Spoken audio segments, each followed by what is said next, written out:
Retirement அது ஒரு பெரிய ஒரு காம்ப்ளெக்ஸ் கோலுங்க. இன்னைக்கு 60 வயசுக்கு மேல இருக்கிற நெறைய பேர் வந்து ஒரு கம்பல்ஷன்ல வந்து ஒர்க் பண்ணிட்டே இருக்காங்க அவங்க. அந்த ஒரு ரிட்டயர்மெண்ட்ன்றதையே அவங்க என்ஜாய் பண்ணிட்டு இருக்க மாட்டேன்றாங்க.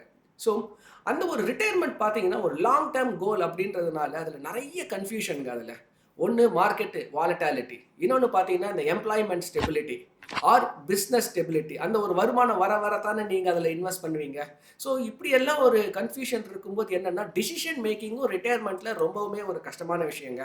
லைஃப் இன்சூரன்ஸ் என்ன பண்றாங்க, அவங்களும் நெறைய ரிட்டயர்மெண்ட் ஸ்கீம் வச்சிருக்காங்க. நீங்க மியூச்சுவல் ஃபண்ட்ல இன்வெஸ்ட் பண்ணும்போது ஒரு கார்பஸ் சேர்ந்துச்சுன்னா, நீங்க சுலபமா அதில எஸ்டபிள்யூபில ரிட்டயர்மெண்ட் எடுத்துட்டு போலாம். 3வது பார்த்தீங்கன்னாக்கா, நேஷனல் பென்ஷன் ஸ்கீம். இப்போ ரீசென்ட்டா வந்து நெறைய எமர்ஜ் ஆயிட்டு இருக்கு. ஸோ இந்த வீடியோல வந்து என்பிஎஸ் அதில நீங்க ரிட்டயர்மெண்ட்ட பிளான் பண்ணலாமா? இல்ல மியூச்சுவல் ஃபண்ட் மூலமா உங்க ரிட்டயர்மெண்ட்ட பிளான் பண்ணலாமா? இதுதான் உங்ககிட்ட ஷேர் பண்ணிக்க போறேன். இப்போ உங்களுக்கு retirement, investing, equity, mutual fund ஏதாவது ரெக்கமெண்டேஷன், அட்வைசரி வேணும்னா, இந்த நம்பருக்கு கால் பண்ணுங்க. Will be happy to assist you. And இந்த வீடியோ பார்த்துட்டு இருக்கீங்கன்னா, please click the like button.